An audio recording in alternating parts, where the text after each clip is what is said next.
students, welcome to episode 29 of the Film Student Podcast. I'm your host, Tony Lazzeroni. On this week's episode, my guest is not a student of the Harold Ramis Film School, but he is definitely deeply involved with the program. Dom Udell is a Chicago-based cinematographer who has been involved with multiple student films over the past year.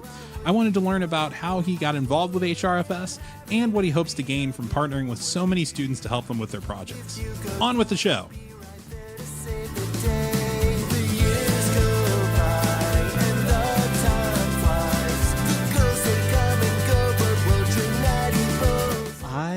I think I got started like every other kid gets started, where it's like they find a camera. You act as if this is a normal thing to get started. This is very, in like very normal. Thousands upon thousands of dollars. When I talk equipment. about this, I think everyone has at one point grabbed their dad's camera, but I feel like most kids have. Yeah. But I did, and then I got a camera when I was like 12 or something. I asked for one. And my buddy Dustin and I just started making videos. Oh yeah, yeah. And like what kind of stuff? What was early Dom? Like one that I have that I just am so willing to show people that I need to get and show you is we made this like Taken style movie trailer. Yeah, and we're in it, of course, because we're the only people that we could find to act. Yeah, and we also shot it, and we wrote it, and it was like fake guns and stuff like that, and these violence. And so the premise was.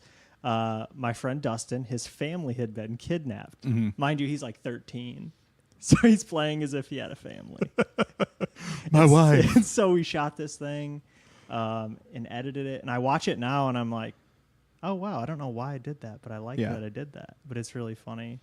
And then we made a bunch of those, and I was always doing the camera stuff, and he was always in them because he was the only person I could get to act. But I think that's kind of how I got my start. And then I kind of like ventured away from filmmaking for a while after that. Yeah. I went into science and eventually considering pharmacy at one point. Which, oh, really? Yeah. I worked in a pharmacy for a while. Where'd you grow up? So I grew up in southwest Michigan in a town called Niles, which is like, it's 12,000 people. Mm-hmm. Really great place to grow up, but not a great place to live. Yeah. Kind of thing. Boring once you hit a certain age. Yeah, for sure. And got out as soon as I could. And glad I did. Is your family still there? Yeah, so my parents are still there. My brother is in the area, and I have like cousins and aunts and uncles. But my parents were even glad I left. So that kind of thing. Mom was like, I'm so glad you left. There's nothing here for you. You needed to get out. Yeah. You need to go someplace else. Yes. So how'd you end up in Chicago? So was that just your get out? It was the easiest large city to go to? Yeah, it was the quickest way I could get somewhere because I graduated from Michigan State in winter of 2014 with a film degree. Ultimately, I switched and studied film. Mm-hmm. And then I moved back home, and I was looking for jobs and work, and I was applying to everywhere. Mm-hmm. And it didn't matter where. I was like New York, California, Chicago, Atlanta, Wisconsin, didn't matter. And so I got a handful of phone interviews with a few places, none of which worked out. And then eventually a place here, like a nonprofit cancer charity, needed a temporary video person. And it was like for a few months. Yeah. And I was like, perfect. It's the dream job. Yeah, like this is what I went to college for. When that nonprofit charity, calls, you answer. Charity video work. So I moved here, and I thought, it's not that far. If it doesn't work out, I can always just move home. And so I did that, and things were doing all right. And Craigslisted an apartment, and moved in with some random people, and they ended up being pretty cool. And then that job ended, and I was like, oh, shit, what do I do? And I was like scrambling, looking for work. And I found this company that did commercial work, and they also did weddings. And so I interviewed, and they liked me, and I sent them some work, and they hired me, and I was there for about 2 years. Yeah. And then up until about a year ago, then I went freelance. Nice. And that's how you ended up working with Harold Ramis people, was sort of through freelancing. Yeah. But it involves Instagram, I understand. Not, I mean, kind of, I guess, maybe. So it's funny, and the whole reason I've done any of this stuff is because of my girlfriend. So my girlfriend, Emma, went to Loyola here in Chicago. And so in her friend group, there was this guy, Tim Ferrari. Mm-hmm. And so he was in one of the film school programs, and she was like, you got to meet this guy, Tim. He does film. He's a really cool guy. And he's in the green cohort for us. Yeah. I don't know the colors anymore. Yeah, I know. They all blend together. Yeah. Well, they started repeating, and it got confusing. Yeah. So he was doing a project, and he was like, hey, man, do you want to shoot my video? And I was like, of course I do. I hadn't shot a short film in a long time. Yeah. I was shooting tons and tons of weddings and like shitty low budget commercials and stuff it's a like chance that. to get away from that stuff. Yeah. So I did that one, and it was super fun, and I met a bunch of people who I ended up working with later, but at the time I was like, oh, hey, like you guys are all cool people. Nice to meet you. Right. And then he had me film his final project, which was really cool. And then after that, people started asking, like, who shot your project? Me. Or they had met me, and they met me on his set or something, and I guess they liked me. And I was like, are you sure you're talking about the same person? But so I got emails from multiple people. Yeah. And then I was like, of course I want to shoot your short films. And yeah. It's not something I really sought out even. Yeah. I'm glad I found it. It's really cool. Well, and you've been doing a bunch of them. You're tons. Have you kept count I'm of how prolific. many? The Harold thing is Ramis that Film School, prolific. I've only seen like one of them. Oh, really? The one you edited. So really? Danny Marshall's is. Yeah. I think. Well, I saw Tim's. Right. He sent those, but the more recent ones I've done 7 or 8. I think in the past couple months. A lot of those they're still like they just submitted them on Monday of this week. Yeah. So I really haven't had a chance to sit down and watch. And then you're missing the screening. And I'm not going to be in town. And I'm just an illusion. I'm not real. I'm not even doing this right now. Just so that everybody that goes to that screening is like, who's this Dom guy? It's like, I don't know. No, man. He's a ghost. He didn't shoot my stuff.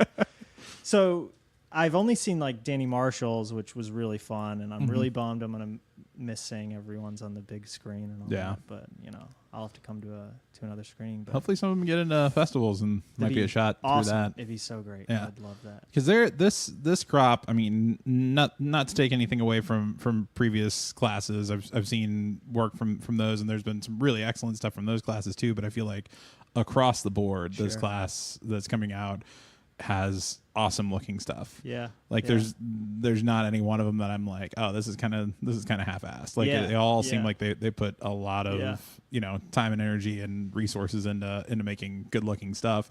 In part by going and getting somebody like yourself to actually help them out and make it, and not just run the camera themselves, which never works out the same way. Yeah. It's been cool because I've met people across a few of the different cohorts, but this one I feel like I've gotten to know the most or the best. The ones that are about to graduate. The ones that are about to graduate. Yeah.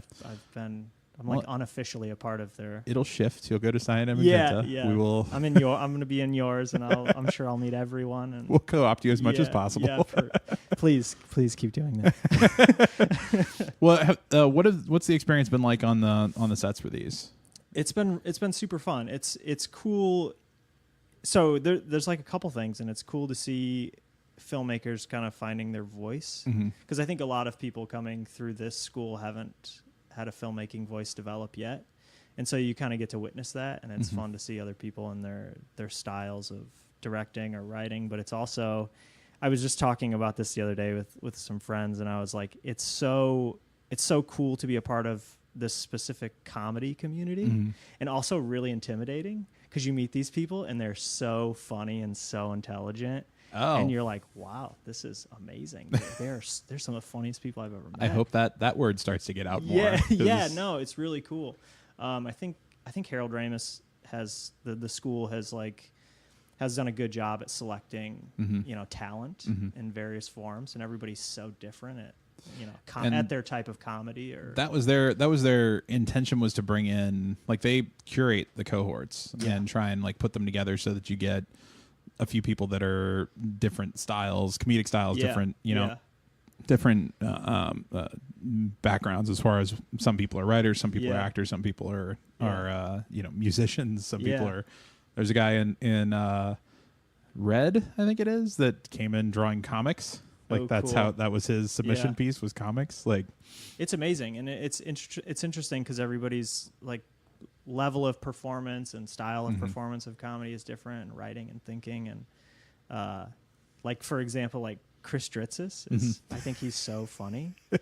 And I noticed that he uses comedy in a way to relate to people, especially when like first meeting them. Yeah. And I'm like, I've never seen anyone use comedy like that. And it's so interesting and cool. And it's like, wow, this is amazing. And a community I didn't think I would ever be a part of, which is really neat. You can see it on his face sometimes when you are talking to him, where he's like trying to put together like a bit so that he can delight you. And then he'll start smiling, and you're like, oh, the bit's coming. Yeah. And I love it. It's so great. I had him on the show like 8 or 9 episodes ago. Yeah. And he's a weird dude, but in the most wonderful possible way. It's so cool. And I haven't shot anything of his yet, but I want to. Yeah. He's a person that I'm like, so Chris Dritzis, I'm coming for you. Please listen to this. Well, he asked me to shoot something and I wasn't available, so that's getting to be like your only real turn down thing, is like if you're not available. Like if you're already shooting somebody else's thing or shooting a paid project. Like other than that, you seem to take most everything. Yeah. It's I'm trying to get the reps. Yeah. I'm trying to get the bad out, and sadly you guys are getting the brunt of it. I don't think it's been No, it hasn't been. But no, I don't. I think at the end of the day, like what you might interpret as bad, like not up to the stuff of where you want to be with it, is still light years ahead of what we can do. Oh, sure. Like I can run a camera. Like I mean, the one we're working on now, we're working on Dream Fuel, and you've been using my camera for it, and it's all my gear other than a couple of lights from your end. But it's just been like, I know how to run that stuff, but I don't have the touch to be able to make that angle work the right way, or to see, oh, this should be the shot that we should be using, because we shot last weekend and we had this, like, I had this very specific plan based on sunset and getting all the shots that we needed in to make it look like dawn, and so we had to shoot in reverse order. Like it's kind of an insane schedule. Hectic for sure, but it worked, and we showed up like 2 hours beforehand and rehearsed the whole thing, figured out where the camera was going to be, what lenses we needed, what filters, all that stuff, so we could just roll through it. But at the end of the day, like, you know, I had these 9 shots. We wound up shooting, I think, 11, because you had a couple shots that were just better than what I put together, because you were like, this angle just looks better, it just looks cleaner, you know. This is better frame up. So it helps out a lot to be able to have somebody that can look at it and go, no, what you're going for kind of sucks. This will do better. Like, and not so many words, right? No, but it's true, and it makes it work that much. I go through the thing of, I see the stuff I'm shooting now, and I'm like, damn, I feel bad that I shot Tim's project. It would be so much better now. And also I go through the thing of, I'll see something and I'll like it, but then I'll look at it 10 times and then I hate it. And I'm like, this sucks. I want to go back and shoot this again. Yeah. I do that every project. I do that too. Yeah. I look at stuff and you know, I showed you that Devour one with the overhead, the bed shot straight down. Yeah. And they're like, that shot, very happy with. Like the match cut, the push in of the two of them on the couch, very happy with that. Could have done more with set deck, but that's on me. Sure. But then, like, when he goes up the stairs, I'm like, there's a point where he just gets to the top of the stairs, and I'm like, it's terrible from here on out as far as like cinematography goes, because it was so late, and we're just everybody's dead tired, and I'm just pushing and trying to get stuff done. Yeah. But it's same deal. I look at it and I wish I could have that back. You always do. I feel like I do that with every single thing I shoot and every project I finish. I'm just like, oh, I hate it. Let me shoot something else. I'm never satisfied. And so what you said you were doing, like commercials and stuff like that beforehand. What kind of stuff was that? So that was stuff for companies that was web content or social media content or stuff like that, where it was, like, for example, we shot this web commercial for a dental instrument company. Somebody created a new instrument to fill cavities, and so I shot and directed and wrote this little low budget was $5,000 or less than $10,000. Right. So I did a string of just commercials high budget by like that. Our terms. High budget in our terms for sure, of short films. So I was doing like handfuls of projects like that, but in between, the company I was at also had a side of their company that they did weddings. So I was shooting every weekend of the summer and editing during the week and fitting other stuff in, and then got totally burnt out. That was tough. Anybody who shoots weddings, I feel for them. It's so rough. I worked with a couple of guys back when I worked at Apple, because there's a lot of just creative people. Like a lot of my original crew is ex-Apple people that I worked with that I just pulled in to help out with stuff. But there's a lot of photographers that work in the stores, and that's really Monday through Friday, and then they go shoot weddings on the weekends. Yeah, man. And those guys, like they're sometimes happy, and those are the guys that are new at it. Like the rest of them are just miserable. Yeah, it was a thing of weddings are kind of the fastest and easiest way to get paid for your creative if you're a video or photo person. So it's cool, and it's cool for the first like 15 or 20 weddings, and you're like, the money is good and it's flexible and there's these things, and once you do a couple, you get the feel for it, and you're good at it, and it's fast and whatever. But then you start getting to the point of doing 30, 40, 50, or you do a couple seasons worth, and you're like, I'm spending every weekend. Yeah. And I want to hang out with my friends. I want to hang out with my girlfriend. I want to do stuff. And they're like, why can't you ever hang out?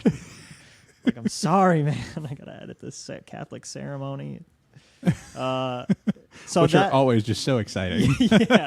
yeah, they're way too long. Stand up, sit down, stand up, I sit could down. officiate at this point. So I got to a point of just being burnt out, and then kind of told my company that I was at, the guys kind of knew that, and I think they kind of saw that coming, that I was eventually going to leave, and they were super cool about it, and I've been freelance for about a year now, but super grateful for the wedding shoots and all that stuff, because I learned so much. I learned how to use a camera really well. Yeah. And how to place someone in the right light, and how to compose. And it's like what you're saying, it's just reps. Yeah, it's reps. Do it over and over and over again. You learn the different times of day, the different ways of framing things up. I was just listening to Here's the Thing, the Alec Baldwin podcast. Okay. And he was interviewing the guy who was the photographer for Reagan and for Obama. Oh, sure. Philip Sousa. Yeah. And he was talking about photographer. He was talking about his like the shooting in the Oval Office is easier during the winter months because of how the sunlight comes in. He's like, something kind of just magical happens with the lighting. So he's like, I would sit through the summer and just wait until that lighting changed in the room, and then just go and try and get as much as possible in that room. And it's just really interesting to think about, like, that's you're working with a space so much that you know it that well. You know specifically like, how here's to the do day it. I can start shooting in there and get great stuff. And it's just like that when you do weddings and you go into a hotel room. Yeah. And you're like, there's the window. These are the shears. Let's move this chair out. Like, they're all the same. Yeah. So you're like, you get very acquainted on here's the way we can set this up so that it doesn't look like it's a hotel room. It looks like it could be someplace much nicer. Oh, completely. And I think one thing that people may overlook and may not realize is the level of soft skills you develop in shooting weddings. I mean, I got really good at making conversation with strangers and making people feel comfortable, because you show up and you're like carrying all this gear, and then you point a camera in their face, and it can be intimidating. It's intimidating for sure. And then if you're with the bride and bridesmaids and you're the only guy in the room, sometimes they feel like there's this weird energy. Yeah. And so you have to kind of manage that and make them feel really comfortable. Because it changes the image that you get. Like, it does completely. Whatever they're feeling, you're going to see it on their face. And if they're happy, the footage looks great and the edit's better. But and so, what is your end goal? Like, what would you love to be able to do with this stuff? I would love for one of you Second Cityers to get a lot of money and write an awesome script, and then be like, hey, man, we want to shoot a feature film. Yeah. And then be like, I can pay you real money. And I'd be like, this is great. Let's do it. The income is part of it. Yeah, the income is definitely part of it. I wanna eat. It's difficult. Yeah. So I think if I could do a feature film or like shoot feature films, that would be my end goal. I also would love to venture into other areas of filmmaking too. Like what? Like I would love to direct some stuff. Okay. I've been writing a little bit of stuff in my spare time. It's probably my weakest aspect of filmmaking. That's why I went through the school. Yeah. Honestly, I was same boat. Like, I was not. I was used to helping other people make their things work. Sure. More so than actually writing it myself. Yeah. And so that's something. It's going by. It's just reps. It's you just get the stuff out and then make it, or don't, and then write some new stuff, and or get it out and then reiterate, which is Yeah. what our last term in classes is going Yeah. to be. It's just Yeah. rewriting the same things over and over again. Yeah. Until we're sick of Yeah. them, but until they're good. I think eventually I want to do that stuff and move beyond. But right now, cinematography is the thing that I'm best at. Mm-hmm. I'm the most inclined to Right. be like a visual storyteller and handle that aspect of the process. And that comes the easiest. Mm-hmm. So I feel like right now I'm positioning myself to where that's my fastest way into the industry. Yeah. And I'm like, if I just double down on this thing, I can get where I want to be. Right. And then if I want to pivot or I want to expand or explore, maybe I can. And who knows if that plan will work. But that's the one I have. Like, that's the one I have in my head. Yeah. So take a running start at it, see what happens. yeah. I also feel like now in the state of filmmaking is you don't have to be any one thing if you don't want to be. Because there's plenty of filmmakers that do a lot of different things. Yeah. And I just read the Duplass brothers book. Yeah. Which is amazing, and I would highly recommend that for anybody in filmmaking. What's the subject? Is it? So it's just kind of like bits of advice and perspective on how they came up in the industry and how they've become independents and self-funded all their projects and done this really, Which is done insane. all these, they've done these really amazing films and have done all them themselves and done a lot of the parts and processes. Like Jay, in their first film was shooting it, in addition to also helping write it, and then Mark acting in it, and then they edited it. They had their buddy edit it, and then they got it distributed by Netflix when Netflix was really early on, but it was like really cool. And now they're at a point where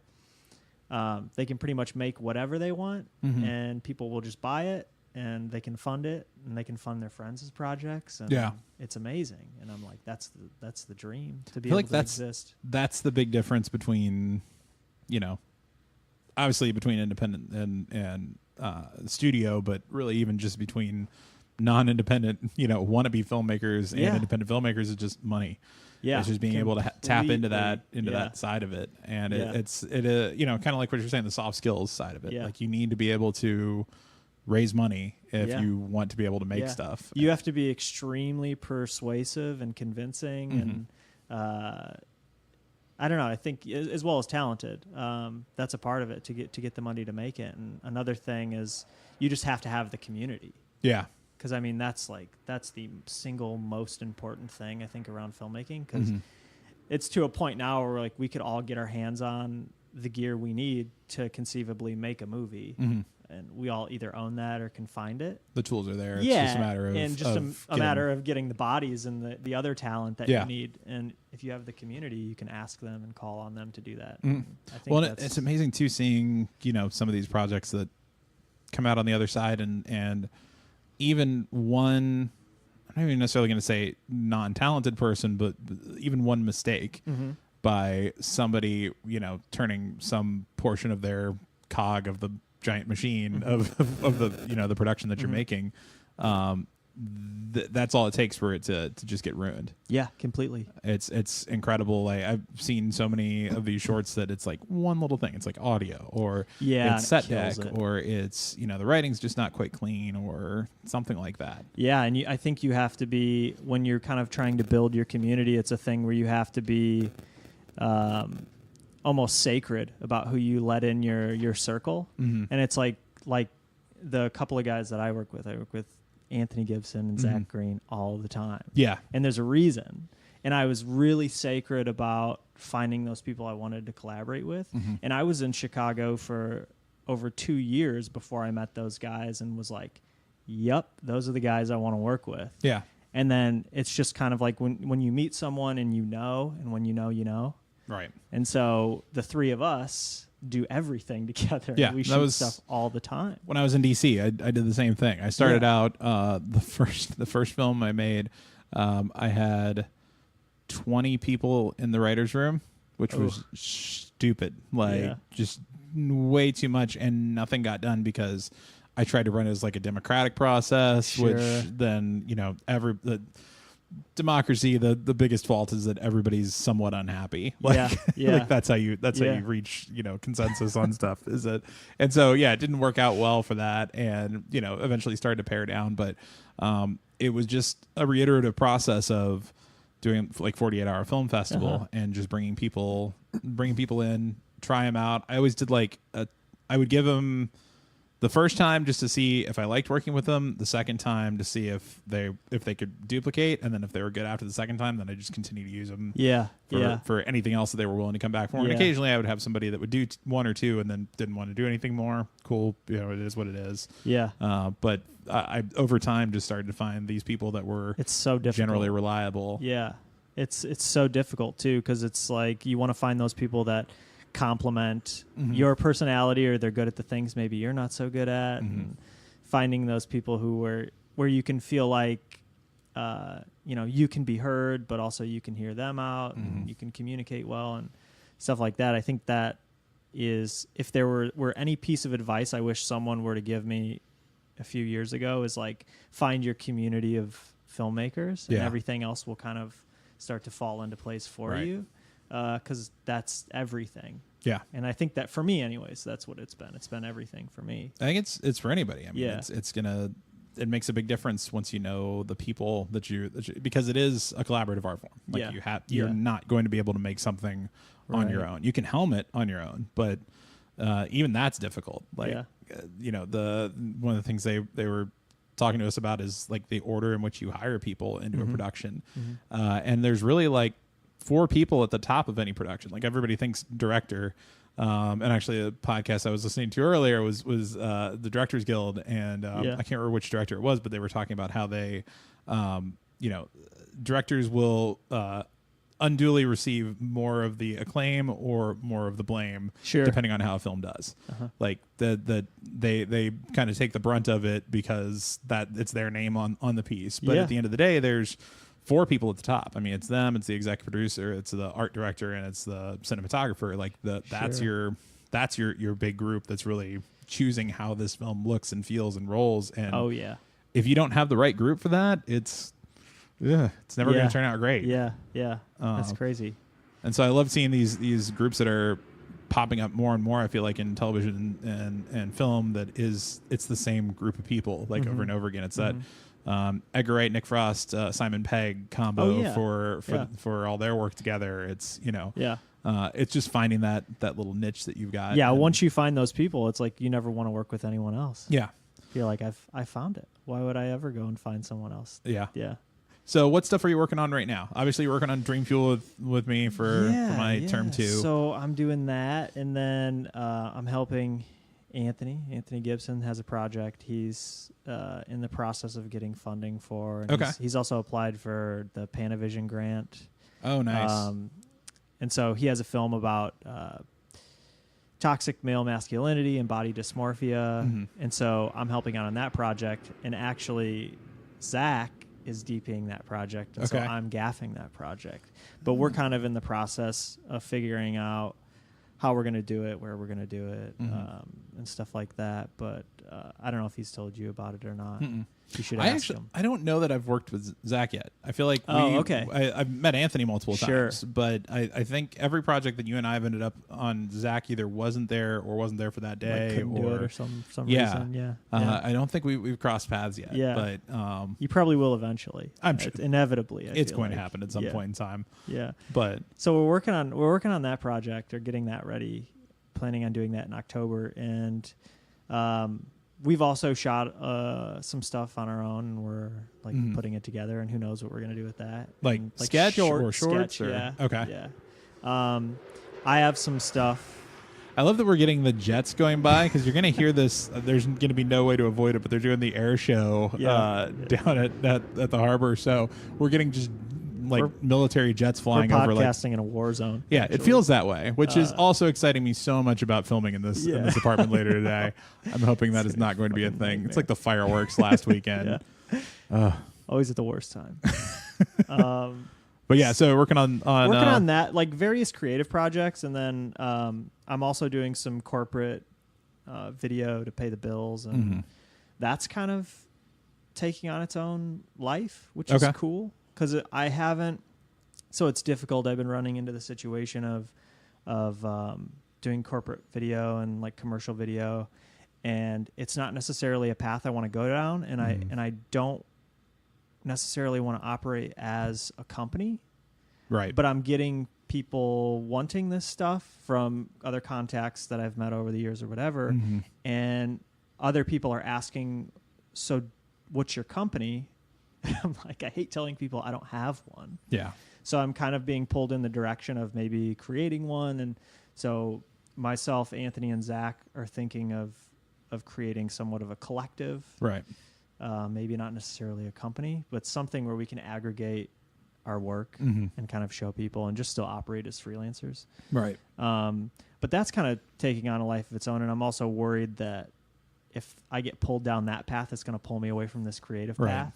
And I almost feel the need to double down on that. That's always the tough thing. That was one of those things. I when I was in DC, I had a few opportunities to go do some corporate stuff, and every now and then I would do one, but it was more for the money than for anything else. But I'm like, I could go get a job doing that stuff. Right. I've got the background now to be able to go get that, but I just don't want to. Like that stuff just, and it's not to take anything away from the people that do it, but it just feels a little soul sucking. Like it's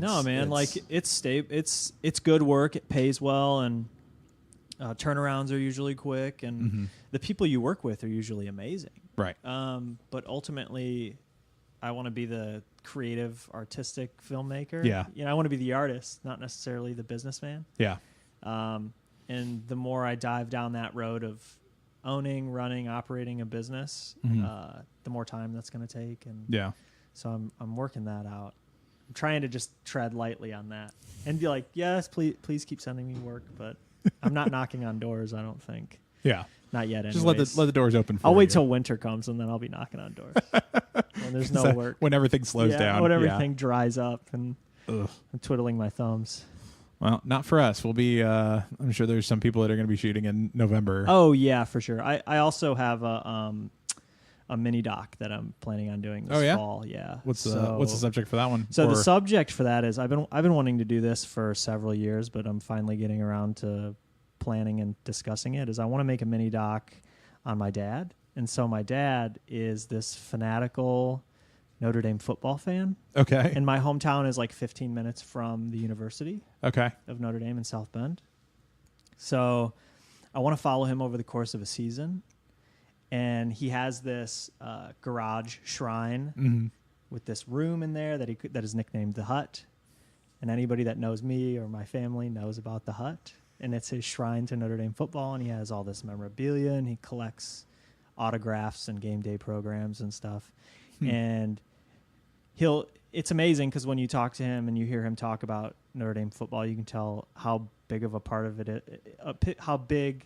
part of his life it is. Yeah. And how passionate he is. And it's something I don't necessarily relate to.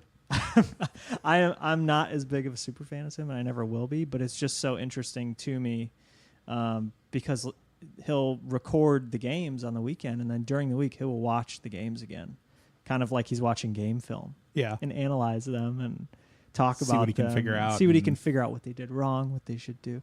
But it's this like intense love for this thing, and he never went to Notre Dame. He's just a fan.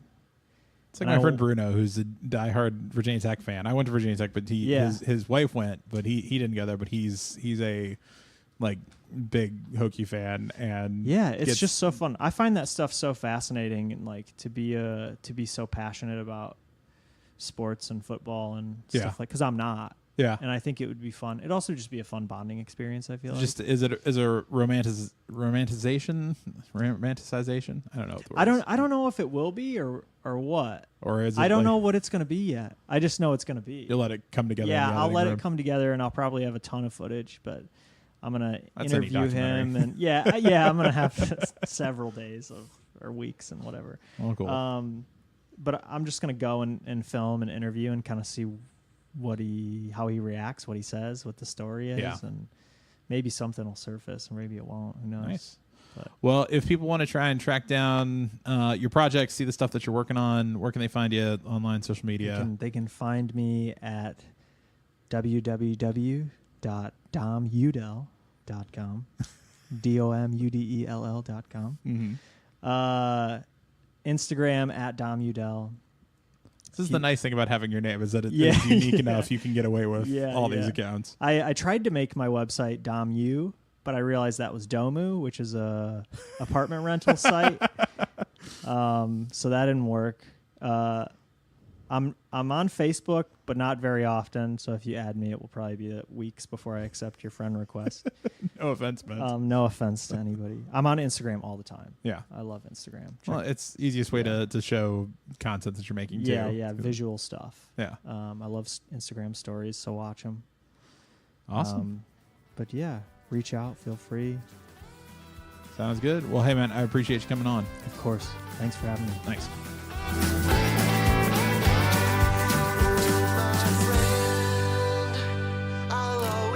And that was Dom Udell. Thanks to Dom, to the Harold Ramis Film School, and the Second City staff for their help. The song on this week's episode was The Mountain by the Great Heights Band off their new album, Rad-Pop. Pick up the album today on iTunes and Google Play. This show is recorded and edited by me, Tony Lazzeroni. If you want to hear more from me and my classmates, teachers, and a few special guests, make sure to subscribe to the podcast. If you have any questions or comments, send us an email at filmstudentpod@gmail.com or find us on Twitter and Instagram at filmstudentpod, and be sure to check out some of my and my classmates' work at filmstudentpod.com. See you all next week. Class dismissed.